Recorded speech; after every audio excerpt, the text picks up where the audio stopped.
Racist bikers attacks black man, unaware he's a Navy SEAL. Welcome, dear listeners and viewers, to a tale that unravels on the backroads of America's heartland, where roaring engines echo across faded asphalt and prejudices lurk in shadowy corners. Today, we bring you a gripping story of how one man's quiet resolve dismantles the toxic bravado of those who never imagined he'd be their worst nightmare. As you prepare to enter this world, brace yourself for clashing egos, suffocating tension, and shocking revelations. This narrative probes the darkest recesses of the human spirit while revealing the capacity for heroism where it's least expected. Buckle up, for our story will plunge you into a realm of suspense and transformation you won't soon forget. Before we dive in, if you're new here, don't forget to subscribe and hit that notification bell so you never miss an update. If you're excited about this story, let us know. If you enjoyed the video, press 1. If not, press O. Your feedback really inspires me to gather more uplifting and meaningful stories. Marcus Johnson had driven all night from San Diego in his trusty Ford F-150, determined to reach Kinsley, a small town halfway across Arizona, by dawn. He kept his eyes on the passing desert, the horizon a smoky blue streak, kissed by the earliest glimmer of morning light. The son of an army veteran, Marcus was hardly a stranger to traveling long distances. Yet there was something about this particular journey, a hush of quiet anticipation that made him feel as if he were about to cross an invisible threshold. Stopping for gas at a nearly deserted 24-hour station just off Interstate 8, Marcus stretched his limbs and inhaled the crisp desert air, laced with the scent of sage. He checked his wallet, a mental note reminding him he had somewhere near 2,000 miles to go before he reached his childhood friend's wedding in Memphis. Sleep tugged at his eyelids, but duty called. He had promised to get there in time to stand at the altar, no matter the obstacles.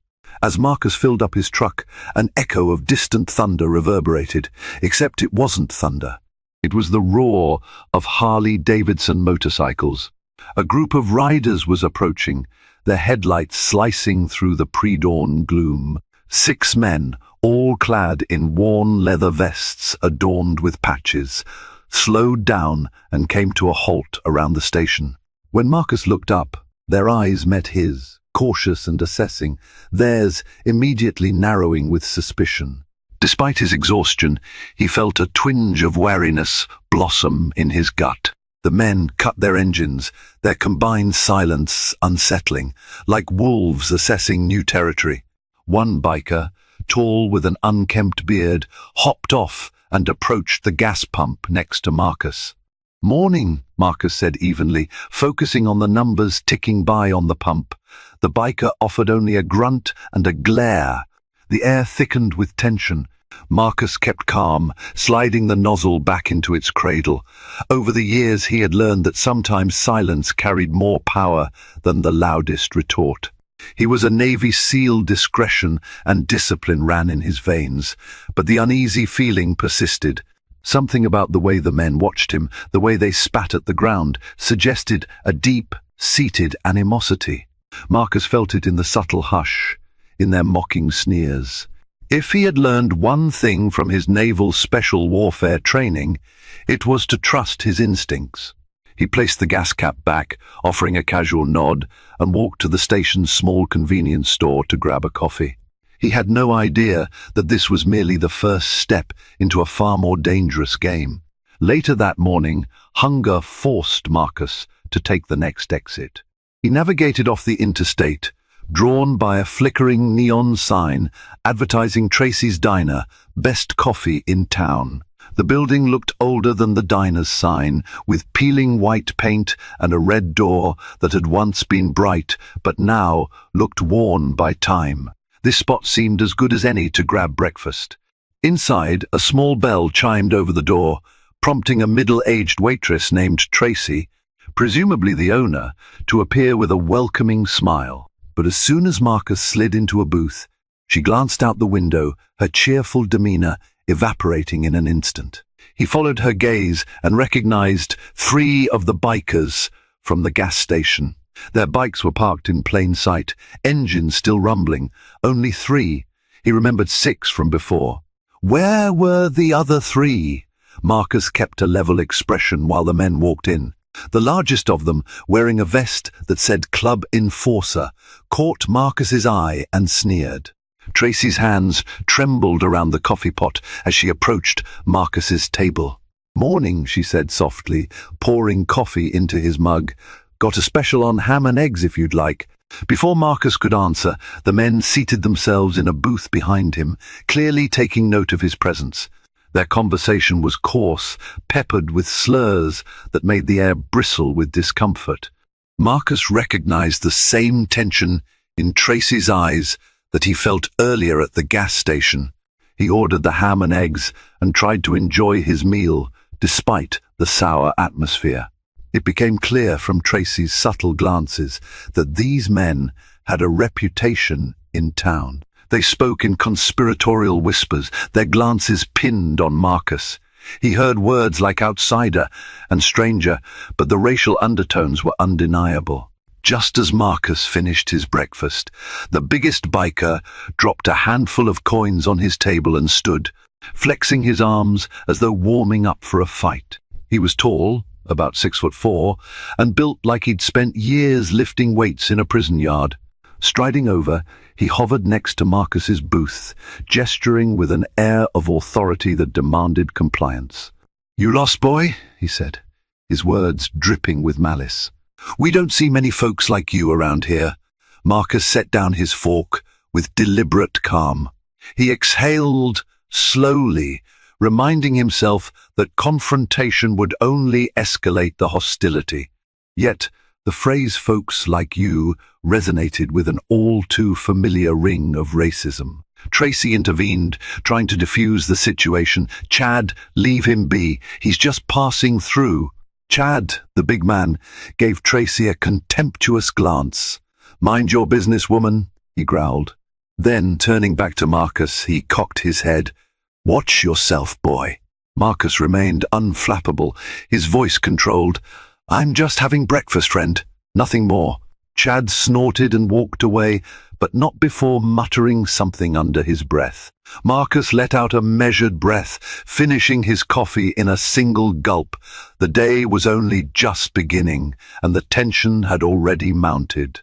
Stepping out into the glaring sunlight, he realized the man's parting words might very well be a warning. And as the door closed behind him, Marcus couldn't shake the feeling that this was only the beginning of a twisted trial by fire. By mid-afternoon, Marcus was back on the interstate. The desert heat shimmered across the horizon, warping the distance with mirage-like undulations. Despite the sunlight streaming in through the windshield, the memory of that biker's scowl lingered in his mind. Not so much out of fear he had encountered far worse threats overseas, but more from an unsettling awareness that racism, in its vilest form, was alive and waiting for the right moment to strike. He had cranked the volume on a classic rock station, letting Lynyrd Skynyrd's Freebird blast from his speakers as a temporary distraction. But every so often, the glint of a motorcycle in his side mirror caught his attention. It was always just far enough back that he couldn't identify the rider, but close enough to raise alarm. Eventually, the road led him through a narrow canyon. The rocky walls rose up on either side, and the lanes curved sharply. That was when he noticed the single headlight again, tailing him persistently. Accelerating slightly, he tried to put distance between himself and whoever was behind him. The canyon's turns offered no easy way to pass, so he focused on maintaining control and scanning the surroundings for any sign of trouble. After 15 minutes of this tense cat-and-mouse scenario, the canyon opened into a flatter expanse.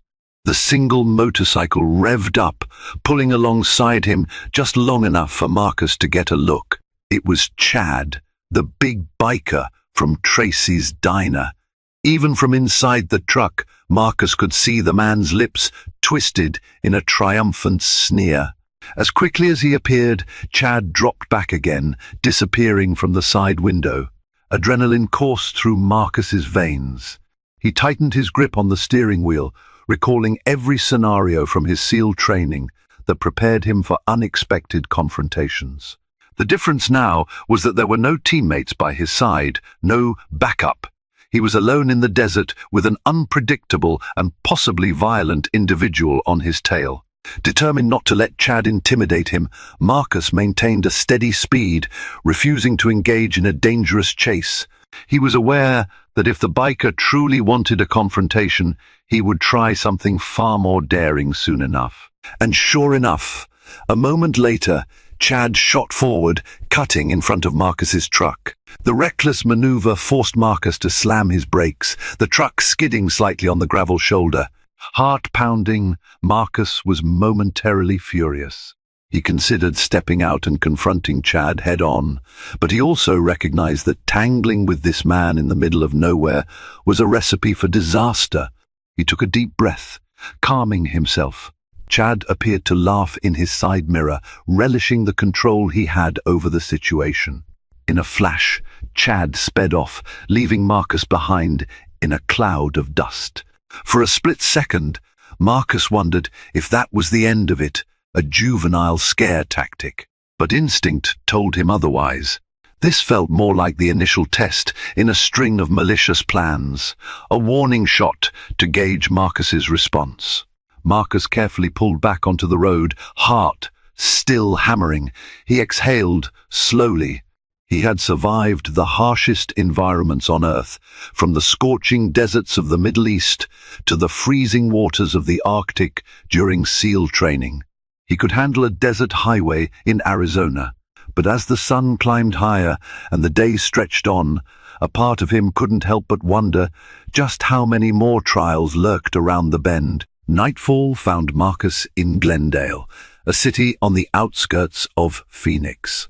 Exhausted from the day's tension and a near sleepless night before, he pulled into a modest motel, the Desert Palm Inn, marked by a flickering neon cactus sign. Though certainly not a 5-star establishment, it promised a bed and a hot shower, which was all Marcus needed. The desk clerk, a wiry man named Roy, handed Marcus a room key while running through the usual courtesy questions, business or pleasure. "How long will you be staying?" Marcus kept his answers succinct, too tired to converse. Roy placed the paperwork aside, and as Marcus turned to head to his room, he heard the faint rumble of motorcycles outside. Peering through the glass door, he saw a group of bikers roll into the motel parking lot, their headlights slicing through the darkness. His stomach sank. He recognized the distinctive vests. It was Chad, and with him were at least 5 men. This time they had strength in numbers. A flicker of worry passed over Roy's face. "Those guys again," he muttered. Look, I don't want any trouble here." Marcus nodded. "I'll do my best to avoid it." Grabbing his duffel bag, Marcus hastened to his room. Once inside, he locked the door and peered through the thin curtains. The bikers were dismounting, swaggering toward the motel's entrance. Chad strode at the front, confidence radiating from him as though he owned the place. Marcus's phone buzzed a text from his buddy Greg in Memphis, asking how the trip was going. Marcus quickly typed a reassuring reply, omitting any mention of the trouble. He didn't want to worry anyone or risk turning an isolated incident into a fiasco. Despite that, a nagging voice in his mind urged him to remain vigilant. If these bikers had targeted him, no cheap motel door would keep them at bay for long. Hours passed without incident. Marcus eventually allowed himself to drop onto the bed, exhaustion pulling at his eyelids. He had barely drifted off when a thunderous banging rattled his room's door. "Open up!" a gruff voice demanded from the hallway. Marcus froze, every muscle taut, his senses on red alert. Was this the moment they'd confront him? He glanced at his watch. Midnight. No one else would be knocking at that hour. Another pounding, I know you're in there, boy. Marcus steadied his breathing. He rose and took a quiet step toward the door. He could sense multiple figures outside. Their shadows danced along the worn carpet beneath the doorframe. Quickly, he scanned the room for anything he could use defensively, a lamp, a chair, his duffel bag. But a small grin tugged at his lips. If it came down to it, he was the weapon. Years of SEAL combat training were etched into his muscle memory. "Open this damn door." The voice boomed again. Marcus said nothing. Then the hammering stopped, replaced by muffled cursing and what sounded like a short scuffle among the bikers themselves. He leaned forward, pressing his ear to the door just in time to hear one of them hiss, "Not now, Chad. The clerk is watching. Let's wait." Moments later, their footsteps faded down the hallway. Marcus exhaled quietly. It was a temporary reprieve, a small taste of the intimidation they intended to unleash. He stood still for a long time, forcing himself to remain composed, recalling lessons drilled into him during Hell Week at Naval Special Warfare Center in Coronado. Keep your cool, or you lose the advantage. For the rest of the night, he kept vigil, expecting another confrontation that never came. By dawn, he was back on the road, relief mingling with a quiet determination. If those bikers wanted to push him, they'd find out just how far he could push back. Yet still, the question lingered, why him? Why this relentless pursuit? Unbeknownst to Marcus, the seeds of a deeper conspiracy were already sprouting, and his battle for survival had only begun. By the time Marcus reached a rest stop near Flagstaff, he was running on fumes, both in his truck and in his body. Though it was only mid-morning, the parking lot bustled with travelers eager to stretch their legs. Marcus grabbed a spot near the far end, hoping to catch a few minutes of peace. He needed to gather his thoughts. He popped the hood of his Ford F-150, intending to top off his fluids. The engine hissed as he twisted off the radiator cap, reminding him of the scorching desert highways. His mind drifted back to the events of the previous night, Chad's pounding at his door, the menacing voices, the sense of being cornered. Was it simpler than he thought, just racists out for trouble, or was there something more? Regardless, he couldn't let paranoia rule him. Truck giving you trouble? Marcus turned to see a middle-aged man with a kind face approach. He wore a worn baseball cap, emblazoned with the John Deere logo. "Nothing major," Marcus said politely. "Just making sure everything's good." The man nodded. "Name's Evan. Been on the road for a bit myself. Headed to Oklahoma." "Marcus. Going to Memphis," he replied. "For a friend's wedding." "Ah, well, safe travels. You look like you've had a rough ride so far." Marcus hesitated, but eventually offered a guarded smile. "Just a few run-ins with some bikers." Evan's expression darkened. "You don't say. Was it that group from around here? Heard they wear black vests with some wolf insignia on the back." "That's the one." Evan shook his head, leaning against Marcus's truck. "They call themselves the Desert Wolves. Mean lot. Rumor is they run drugs and do muscle work for some local big shots. They hate outsiders, especially people of color. Not the friendliest bunch."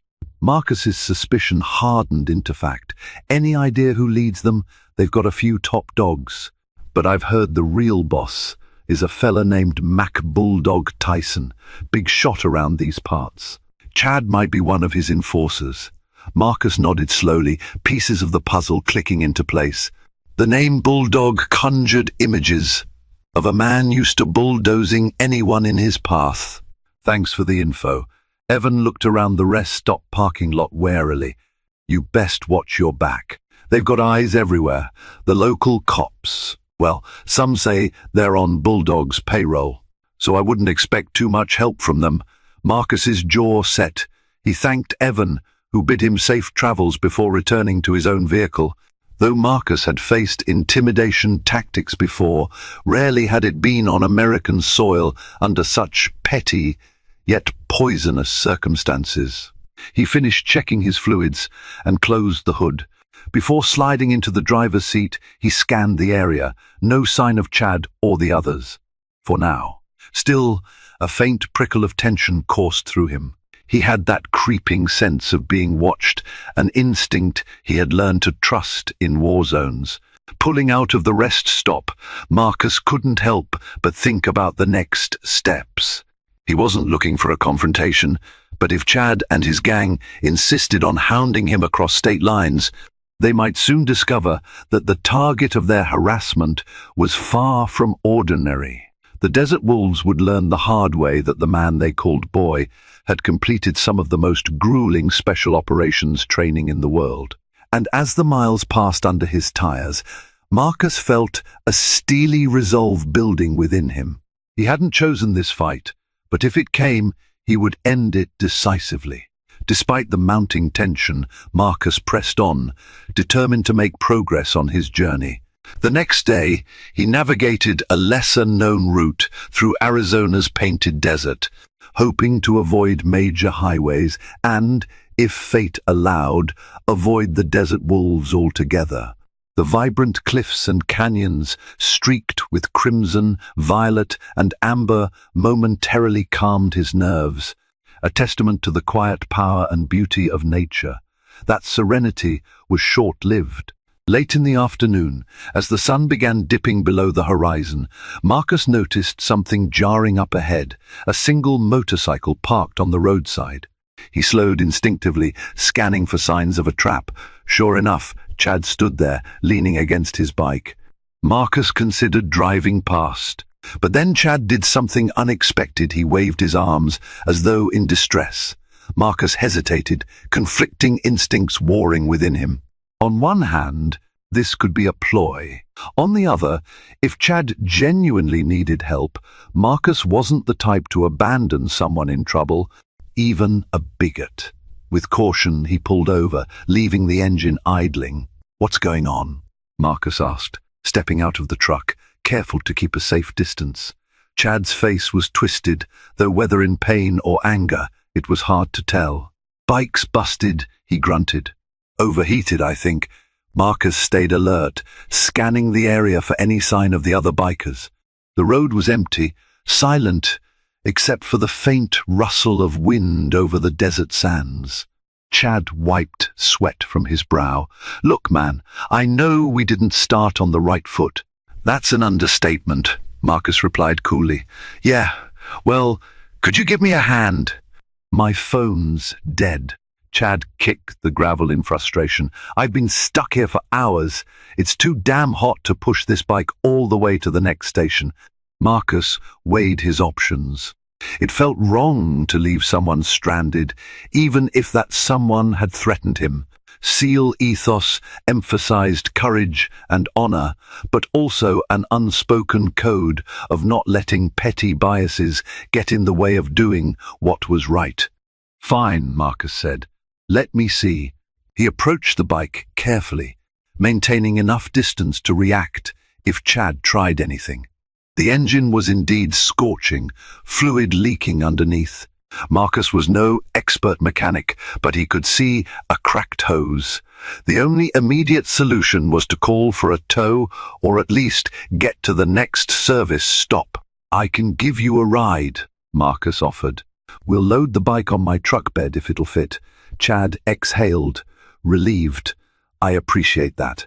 Together, they hoisted the motorcycle into the truck's bed, anchoring it with some ratchet straps. Marcus kept for emergencies. The awkward silence between them was nearly suffocating. Chad fumbled with the seat, retrieving a helmet and setting it inside the cab, next to Marcus's duffel. They climbed into the truck, the engine rumbling as Marcus steered back onto the winding road. For the first few miles, no one spoke. Then Chad broke the silence, shifting uneasily in his seat. "You're probably wondering what we want with you," he said, his gaze fixed on the empty highway ahead. "It's crossed my mind," Marcus said. Chad seemed to struggle with the words. "Ain't personal, just. You're not from around here, and people talk. People talk about what? That you're some big shot, maybe carrying big money or something. Don't know if that's true, but The guy's bulldog especially don't like strangers who come through town like they own the place. He paused, considering his next words. Look, I was just following orders. I don't want no war with you. Marcus let the words hang in the air. There was a hollowness in Chad's explanation. The big biker's body language spoke of forced compliance. Perhaps there was more to this story, something that made Chad fearful of crossing his leader. Or maybe Chad was just trying to manipulate him. They reached a small service stop with a neon-lit sign that buzzed in the twilight. This will do, Chad said, pointing. I'll get a tow from here. Marcus pulled in and stopped near the pumps. Before he could say another word, Chad leapt out and gestured for Marcus to help unload the motorcycle. They wrestled it onto the asphalt under the blinking fluorescent lights. A mechanic, noticing their arrival, trotted over to see what was going on. While the mechanic spoke to Chad, Marcus quietly loosened the straps and prepped to be on his way. Then something made him glance back at Chad. He noticed the biker's hands clenched into fists, shoulders tense as though fighting an internal battle. Marcus couldn't tell if Chad was about to confess something or lash out. Finally, Chad mumbled, "Thanks for stopping." Marcus nodded, offering no further pleasantries. He returned to his truck, fired up the engine, and pulled away from the service stop. In the side mirror, he saw Chad remove his vest, revealing a sweat-soaked T-shirt beneath. The man looked oddly vulnerable, standing alone under that flickering light with a damaged bike and a mountain of regret. As Marcus merged onto the main road once more, he felt the first stirrings of pity for Chad. Perhaps the desert nights could strip a man down to his raw truths. But compassion didn't erase the harm Chad and his gang had done, and Marcus doubted Bulldog shared Chad's momentary remorse. The real storm, he suspected, was still brewing on the horizon. That night, Marcus arrived in Holbrook, Arizona, a small town famous for its connection to historic Route 66. It was a nostalgic place, peppered with neon signs advertising roadside motels and kitschy gift shops. Marcus was worn out from the day's emotional whiplash, so he found a vacancy at the Wigwam Motel, a classic spot featuring concrete teepees retrofitted into rooms. He managed to secure one of the last rooms and settled in, the novelty of sleeping in a faux teepee momentarily amusing him. A short while later, after a quick shower, his hunger dictated a trip to the local diner. The neon sign outside read Pete's Route 66 Eats. Its interior was pure Americana, checkered floors, jukebox in the corner, chrome bar stools, and a friendly waitress who greeted Marcus with a tired smile. Marcus sipped a soda while waiting for his burger. He could see the tension in the waitress's eyes, the way her smile faltered when new customers walked in. This town might have been a charming pit stop for tourists, but there was an undercurrent of fear. He soon found out why. Seated at the counter, an elderly man in a Vietnam veteran cap and jacket cleared his throat. "You passin' through?" "Yeah," Marcus replied. "On my way to Memphis." The man nodded. "Heard you ran into some trouble with the desert wolves." Marcus tried not to react, but he felt his jaw tighten. Word travels fast. The man offered a grim smile. "Small town, son. Rumor says Chad Wilson, he's the second in command of that pack, was seen riding in your truck." "Folks are talking," Marcus exhaled quietly. "It wasn't exactly by choice." "I bet. Listen, these parts used to be peaceful. Then Bulldog Tyson rolled in with his gang. Soon after, local shops started paying protection money. Tourists started vanishing. The sheriff does nothing. Everyone's scared. Marcus had spent time in war-torn regions overseas, where local populations were terrorized by militant groups and corrupt officials. It was disheartening to see a similar dynamic at play here on American soil. "I guess that means I shouldn't expect help from law enforcement." The man laughed bitterly. "Sheriff Crowley? He's in Bulldog's pocket. Has been for years." Marcus looked down at his soda. "So the entire town's at their mercy?" "Pretty much," the man replied. folks like me. We're too old to stand up for ourselves, and everyone younger is too scared. Some tried to fight back, but they got run out of town or worse. A weight pressed down on Marcus's chest. He had witnessed the worst humanity had to offer in war zones, but the suffocating presence of evil on American streets felt especially poignant, and to think he was just passing through. He thanked the man for his honesty. When his burger arrived, he ate quickly, scanning the room for any sign of the desert wolves. The entire time, he couldn't shake the idea that the townspeople were looking at him with a mixture of sympathy and curiosity. Maybe, for the first time in a long while, they saw a faint hope of resistance in the form of this tall, broad-shouldered stranger. But Marcus kept his eyes on the clock. He had to resume his trip the next morning if he wanted to reach Memphis on time. This wasn't his fight, or was it? Conscience tugged at him, reminding him of the code he lived by. He had protected communities in far-flung corners of the globe. Could he really just walk away now? He left Pete's diner, still wrestling with that question. As he stepped outside, a gust of wind carried desert dust across the street, swirling under flickering lamps. For a moment, he stood on the empty sidewalk, feeling the weight of eyes upon him. The townsfolk yearned for a savior, or at least someone unafraid to face the wolves who had taken their home hostage. But in the distance, he glimpsed a lone figure on a motorcycle, scanning the town from a vantage point near an abandoned lot. The silhouette was too far away to identify, but Marcus had a strong suspicion who it might be. The message was clear: they were watching. He made his way back to his teepee motel, the neon glow of Route 66 receding behind him. As he lay in bed, he stared at the canvas ceiling, mind churning with indecision. Tomorrow he would continue his journey, but some decisions, once made, are impossible to reverse. And if the desert wolves confronted him again, there would be no avoiding the storm that followed. Long before dawn, Marcus was awakened by a frantic banging on the motel room door.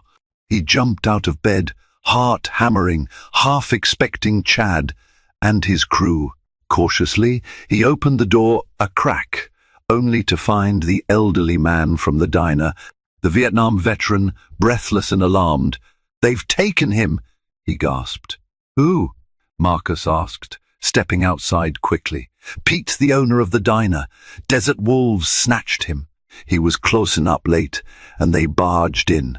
Marcus felt a surge of anger. Did anyone call the police? The man's face grew grim. Sheriff Crowley just shrugged. "We all know he won't lift a finger." It took Marcus a moment to process. He had no connection to Pete other than the burger he'd eaten the night before. Yet, the desperation in the old man's eyes told him that the people in this town had no one else to turn to. "I know it's not your fight," the man continued, voice trembling, "but you're the only person around here who's not under their thumb. You might be the only hope." Marcus's chest tightened. He recalled the battered villages abroad, where local families once pleaded for his team's help against insurgents. The parallels stung, and though he had planned to be gone by sunrise, a moral imperative stirred within him. "All right," he said quietly, "tell me everything you know." The man led Marcus across the quiet, pre-dawn streets, explaining that the desert wolves had dragged Pete away, presumably to one of their hideouts outside town. Some rumored it was an old salvage yard behind an abandoned factory. Others said a remote ranch property. But the most consistent story pointed to an isolated barn near the interstate, a place the gang supposedly used for illicit activities. Marcus, fueled by a mix of duty and pent-up frustration, returned to his motel room and changed into worn tactical pants and a lightweight jacket clothes that allowed for free movement. In a small duffel bag, he carried a concealed sidearm legally owned and a few other survival essentials. He was no vigilante, but he knew how to face a threat when innocent lives were at stake. The old man accompanied him to the edge of town, where a battered pickup was waiting. "This is as far as I can go," the man said. "The barn is about 3 miles down that dirt road. Godspeed, son." Marcus gripped the steering wheel of his Ford F-150, battling a swirl of thoughts. Every fibre of him screamed caution. He was outnumbered, and these bikers would be heavily armed. But his conscience roared louder. He couldn't leave an innocent man in their clutches. The route led through a maze of dirt trails, cactus silhouettes standing like sentinels under the moonlight. At last, he spotted a flicker of light in the distance, a lantern or floodlight illuminating an old, corrugated metal barn. He killed the truck's headlights, rolling to a stop behind some scrub vegetation. Exiting the vehicle, he moved stealthily, his training taking over. Step by careful step, he approached the structure. He could hear voices taunting, jeering, then a pained groan that made Marcus's blood boil. Pete was inside, likely being threatened or worse. He circled around to a side window, peering through a gap in the metal siding. The interior was lit by a single overhead bulb. Pete was tied to a chair, bleeding from a cut on his forehead. Chad stood off to the side, arms folded, while 2 other men in Desert Wolves' vests hovered around Pete like vultures.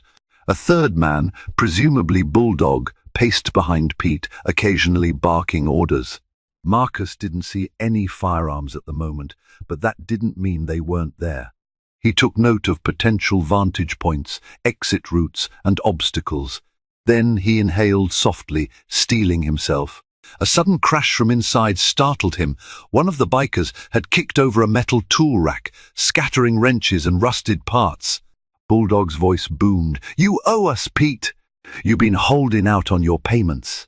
That's not how it works." Pete coughed, spitting blood. "I've already paid. Enough."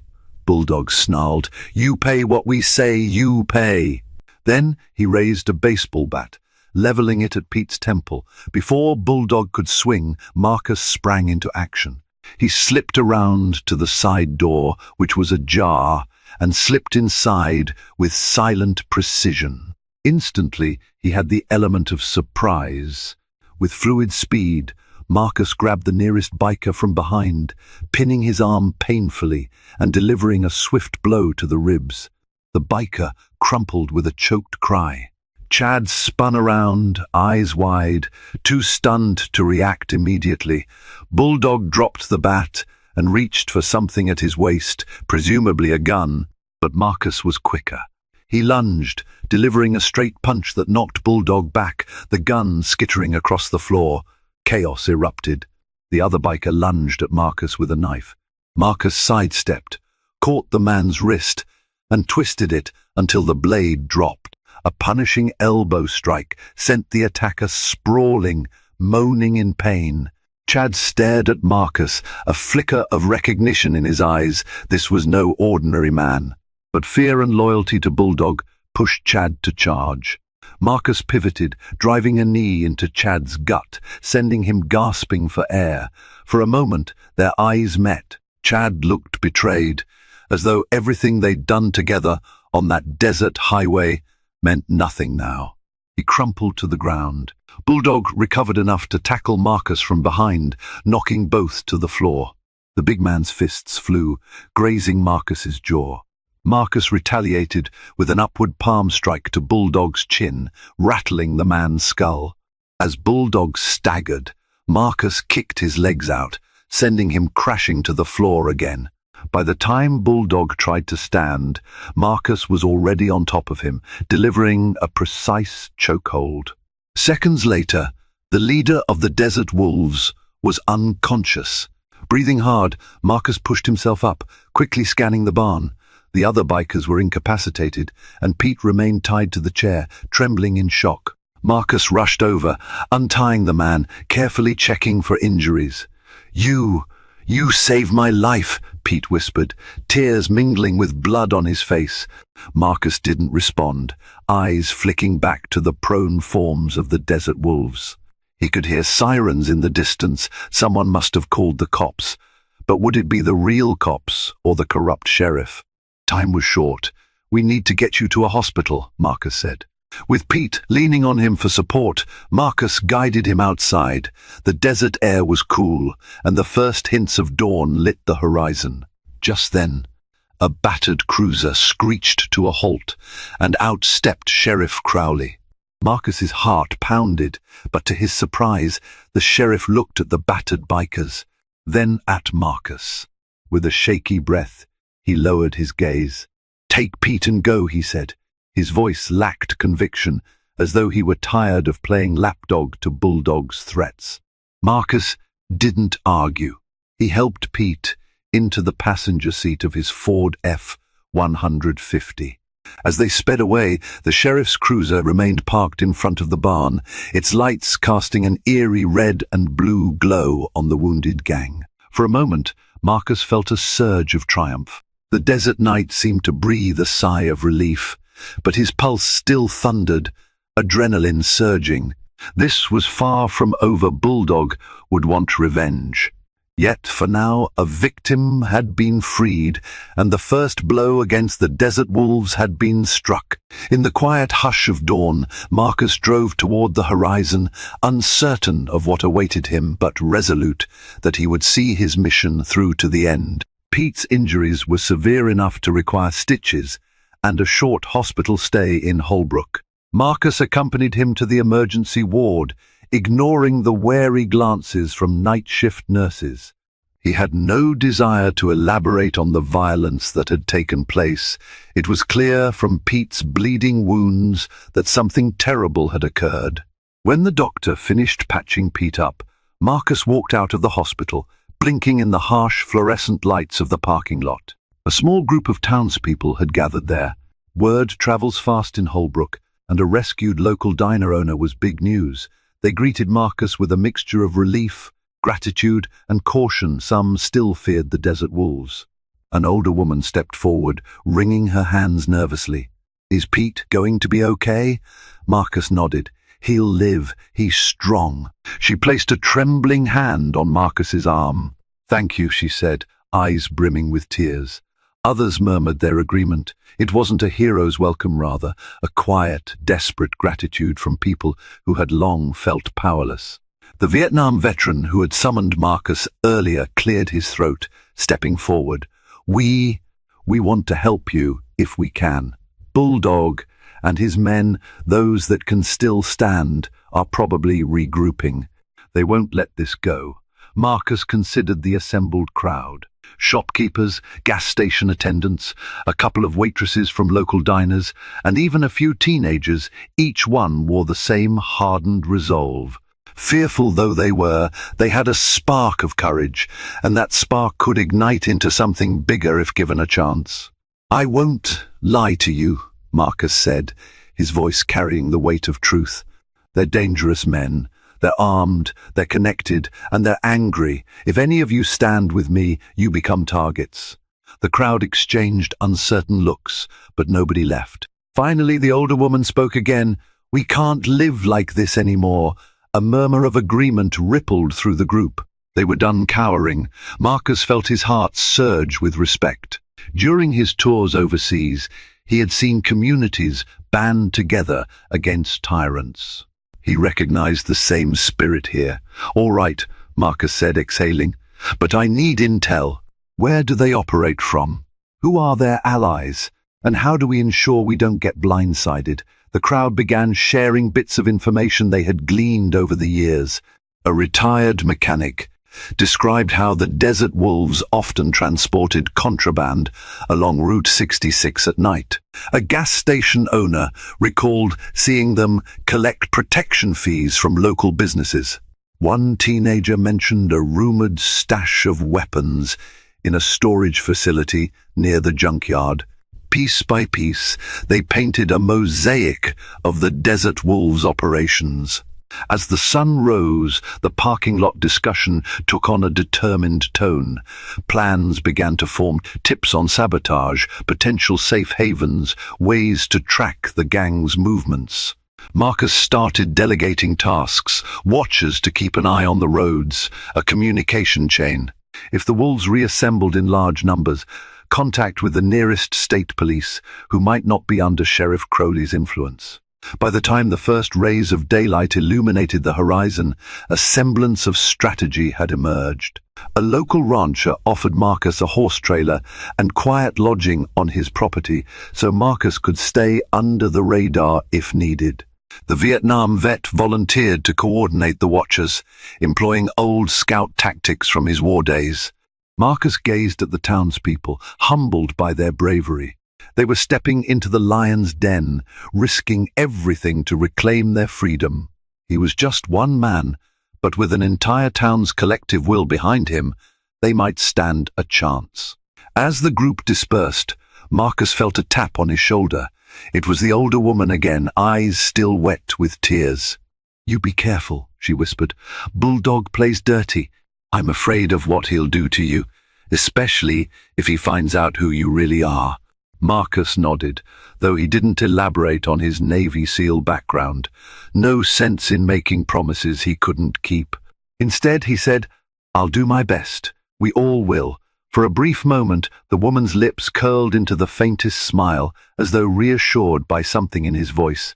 Then she turned and joined the others, leaving Marcus alone under the fluorescent hospital lights, a desert wind stirring dust at his feet. He inhaled the crisp morning air, preparing mentally for the battles to come.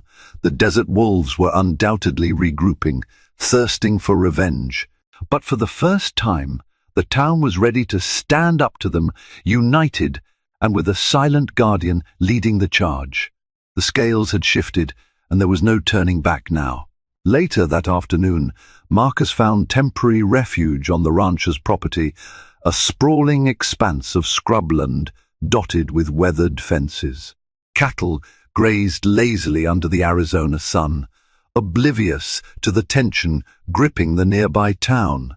The rancher, Clay Thompson, was a sturdy man in his 60s, his leathery skin a testament to decades of hard work under scorching skies. Clay showed Marcus a small bunkhouse near the barn. "You can stay here," he offered. "Ain't much, but it's out of sight. The wolves rarely come around these parts, and if they do, I'll give you a heads up." Marcus thanked him, dropping his duffel onto a creaky cot. Between the dusty air and the lingering smell of hay, the bunkhouse felt oddly comforting, reminiscent of training camps where he had learned survival skills. He spent an hour surveying the property, familiarizing himself with potential vantage points. The barn offered a high loft window that overlooked the ranch's perimeter. Another building housed old farm equipment that could provide cover in a firefight. While scouting, Marcus's phone buzzed in his pocket. He grimaced, realizing he hadn't checked in with his friend Greg in Memphis. The wedding was fast approaching. With everything unraveling here, it was almost impossible to leave now without feeling like a coward.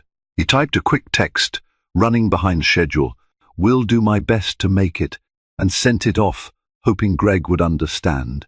As the sun dipped lower, Marcus received word from the watchers around town. The desert wolves were indeed regrouping, licking their wounds after the barn fight. Rumor said they were holed up at an old roadhouse on the outskirts called Dead Man's Gulch. It was a grimy, dimly lit establishment known for illicit gambling and rowdy brawls. Perfect territory for a biker gang. Marcus decided to pay them a visit stealthily, of course. Armed with binoculars and dressed in inconspicuous dark clothing, he drove his truck as far as he could without drawing attention, then continued on foot. The roadhouse was nestled behind a cluster of boulders, its neon sign flickering like a dying firefly in the night. He crouched behind a rock outcropping, scanning the area. At least 8 motorcycles were parked outside, their distinctive wolf insignias catching the moonlight. Loud rock music thumped inside, and every so often, a biker would stagger out to smoke or relieve himself. Marcus noticed that some men sported bandages, likely from the barn incident. He also recognized Chad, standing by the entrance, engaged in a heated discussion with another biker. Marcus adjusted the focus on his binoculars. Through the greasy windows he spotted Bulldog, propped up on a bar stool, a bandage across his temple from where Marcus had struck him. The gang leader held court, barking orders at men who seemed eager to regain their lost pride. Though Marcus couldn't hear the exact words, Bulldog's body language spoke volumes. Fists slammed on the bar, a savage scowl contorting his face, and an occasional jerk of the head in a direction that Marcus guessed pointed toward Holbrook. A call to arms, no doubt. Suddenly, a battered pickup truck pulled up alongside the bikes, and two men jumped out, carrying crates. Marcus zoomed in. The crates bore stenciled letters. Armament. This was an arms deal. The men disappeared inside with their cargo, and moments later, the volume of the music spiked as though celebrating new arrivals. Marcus's gut tightened. More weapons meant a deadlier confrontation if the town stood against them. After an hour of observation, Marcus eased away, heading back to his truck. Now he knew what they were up to. They wouldn't rest until they reasserted their dominance, armed to the teeth. The question was, how soon would they strike? He returned to Clay's ranch, the desert night pressing in around him. Clay was waiting by the bunkhouse, chewing a piece of straw. "Any luck?" he asked. Marcus shook his head. "They're gathering weapons at Dead Man's Gulch. Looks like they'll come for the town sooner rather than later." Clay nodded grimly. "Figured as much." Inside the bunkhouse, Marcus paced, pondering strategies. He had been in worse odds before, but never as a lone operator with a ragtag group of civilians to protect. One thought nagged at him. If he decided to leave now for Memphis, he could slip away quietly and let fate take its course. But that felt so wrong. The town had put their faith in him, and innocent lives were at stake. He closed his eyes, conjuring the mental map of Holbrook and its surroundings. If a confrontation was inevitable, it needed to happen on Marcus's terms, not the desert wolves. Perhaps there was a way to lure them out or sabotage their newly acquired arsenal. The possibilities whirled in his mind, each more dangerous than the last. Sleep came late, overshadowed by the weight of responsibility. Outside, the desert wind howled like a distant wolf, a fitting reminder of the enemies that lurked beyond the horizon. Morning arrived with a rust-red sunrise, painting the Arizona sky in brilliant hues. Marcus consulted with the townspeople who had gathered at Clay's ranch, forming a makeshift war council. They arranged hay bales to serve as makeshift seats, their faces etched with determination. Each person had a role to play, no matter how small. "Our best chance is to draw the desert wolves out of that roadhouse," Marcus explained. "We can't risk a firefight in town, too many civilians." "But how do we do that?" asked the gas station owner, a burly man named Frank. "We can't just ask them nicely to come out and fight." Marcus outlined his plan: stage a distraction on the edge of Holbrook, something big enough to grab their attention, but away from residential areas. The watchers would report the wolves' movement, and once they were en route, the townspeople would set up blockades at key intersections, funneling the bikers onto an isolated highway stretch near an abandoned railroad depot. "I'll handle the main confrontation," Marcus said, "but I'll need a few volunteers in case they bring vehicles other than bikes. The rest of you will ensure no innocent bystanders wander into the kill zone." A hush fell over the group. Clay removed his hat, looking worried. "This is risky," he said. Marcus nodded. "It is. But if we don't stand up to them now, they'll terrorize this place forever. Once we contain them on the highway, I'll give them a choice: surrender or face the consequences." A murmur passed through the crowd, and slowly heads began to nod. They would stand and fight. Marcus felt a twinge of pride. These people were done being victims. That afternoon they set the plan in motion. A handful of townsfolk scattered around Holbrook, using walkie-talkies to communicate. The designated distraction team placed an anonymous tip to the roadhouse, claiming that a semi-truck full of valuable cargo had broken down near the old railroad depot. The tipster's message implied that the cargo was unprotected and easily looted. If the wolves were truly after money and power, it would be too tempting to resist. Sure enough, within an hour, watchers reported movement. The rumble of multiple bikes reverberated along Route 66. Marcus waited in his truck near the depot, hidden behind the rusting remains of a train car.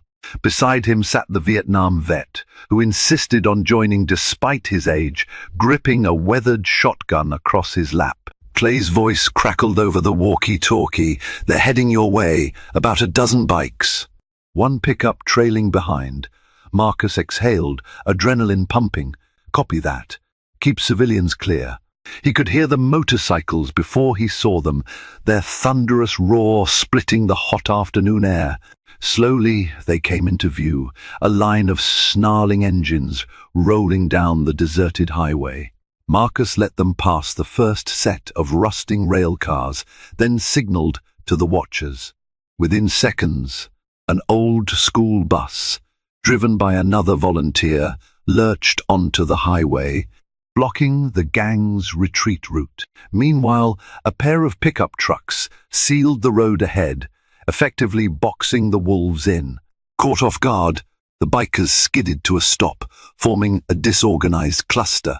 Bulldog was at the front, face still bruised, eyes scanning the scene with mounting rage. He spotted Marcus stepping out from behind the train car, the black man's posture radiating confidence. "It's you," Bulldog snarled, pointing an accusing finger. "You set this up." Chad, off to the side, seemed torn, glancing nervously from Marcus to Bulldog. The other wolves revved their engines, brandishing weapons pistols, bats, chains. The pickup, trailing behind them, screeched to a halt, two more bikers leaping out. Marcus felt every nerve tingle with focus. Last chance, he shouted over the roar of engines. "Put down your weapons, walk away. Stop terrorizing the town." Bulldog let out a guttural laugh, the kind that made the hair on Marcus's neck rise. "You think you can trap us? We'll burn that town to the ground if you don't move." Marcus's heart pounded, but his voice remained steady. "You're outnumbered. The people are done with you. Surrender peacefully." Bulldog's eyes flickered to the bus behind them, the trucks in front, then to the watchers hidden among the rail cars. He brandished a revolver, firing a shot into the air. The clang of the bullet ricocheting off metal reverberated through the depot. "You have no idea who you're dealing with, boy." And that's when everything exploded. Two bikers charged forward on their Harleys, guns drawn. Marcus dove behind a metal beam, bullets pinging off the old train car. The Vietnam vet returned fire, forcing the bikers to swerve. Bulldog roared and signaled the rest to follow, leading a desperate push to break through the blockade. The watchers in the trucks tried to hold their ground, but the bikers fanned out, launching an all-out assault. Marcus sprang up, taking aim with his sidearm, carefully placing shots that punctured tires and shattered windshields. Chaos swirled as dust kicked into the air, the deafening sound of engines colliding with gunfire. One biker tried to flank Marcus, a chain whirling overhead. Marcus sidestepped, disarmed him with a twisting maneuver, and landed a kick that sent the attacker sprawling. Another lunged with a crowbar, but Marcus parried, delivering a punishing elbow strike. In the midst of this frenzy, Clay's pickup screeched forward, blocking the wolf's path again. Shots rang out, and Clay ducked, window glass shattering. The older man gritted his teeth, unwavering. Suddenly, Chad's motorcycle careened toward Marcus.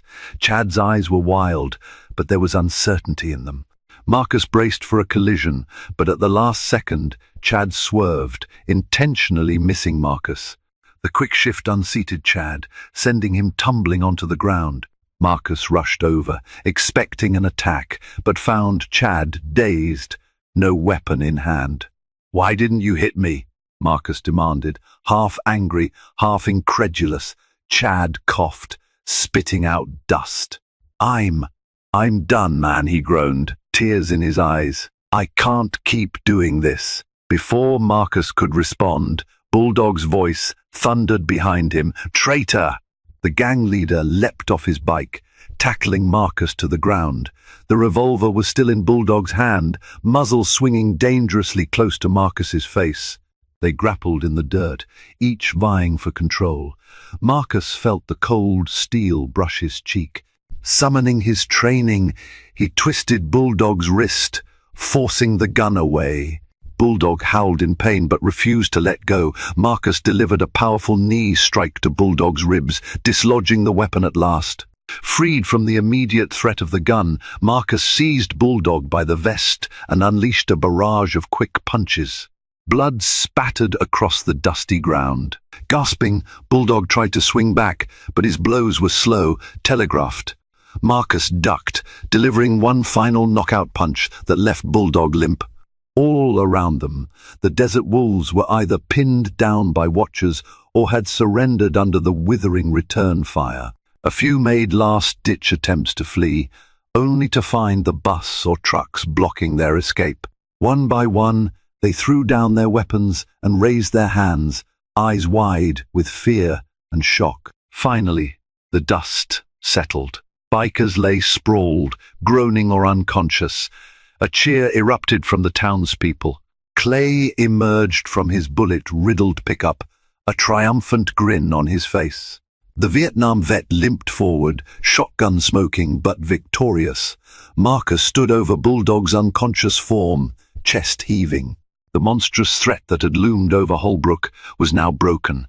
Sirens blared in the distance this time, from county and state police who had been alerted by a flurry of calls and gunfire reports. The corrupt Sheriff Crowley would have to answer for his negligence, now that so many witnesses had seen the truth. Amid the swirling desert dust, Marcus felt the townspeople gather around him. Some were crying in relief, others simply gawking at the man who had orchestrated their liberation. For a moment, he was speechless, haunted by the violence yet relieved at the outcome. Chad, still lying on the ground, looked up at Marcus with a torn expression of guilt and gratitude, as though thankful it was finally over. Above the distant wails of sirens, the wind carried the sound of voices cheering and hugging. Holbrook was free, and Marcus, bruised but unbowed, stood at the center of it all, an unlikely champion in a battered town that had finally reclaimed its soul. In the aftermath, state troopers swarmed the scene. They found Bulldog Tyson and his crew in no condition to resist arrest. The evidence of their crimes was overwhelming, from the weapons cache in their pickup to the testimonies of countless residents. For Sheriff Crowley, it was checkmate. With the spotlight of outside law enforcement shining on Holbrook, he had no choice but to cooperate. By sundown, he was stripped of his badge, cuffed, and taken away on charges of corruption and conspiracy. In a poignant twist of fate, the desert wolves, who once roamed free, walked toward police cruisers in chains, heads lowered in shame. The sun dipping below the horizon cast long shadows over them, an apt metaphor for the darkness they had spread. Their reign was over, buried in the dust they had so often claimed as their kingdom. Marcus watched from the edge of the highway, battered but resolute. He was surrounded by grateful towns, people offering endless thanks, handshakes, and tearful embraces. Pete, bandaged and still in pain, found him in the crowd. "I owe you everything," he whispered, voice trembling with emotion. Marcus placed a reassuring hand on Pete's shoulder. "You owe me nothing. I just did what needed to be done." Tracy, the diner waitress who had shown him kindness early on, pushed through the throng to hug Marcus. "You gave us our town back," she said. "It'll take time to rebuild, but we can do it without fear now." Chad, sporting scrapes and bruises, lingered by a police cruiser. He turned himself in quietly, tears marking streaks through the desert dust on his face. He looked at Marcus with a solemn nod. Marcus returned the gesture, acknowledging a man who had chosen, at the last possible moment, to walk away from hate.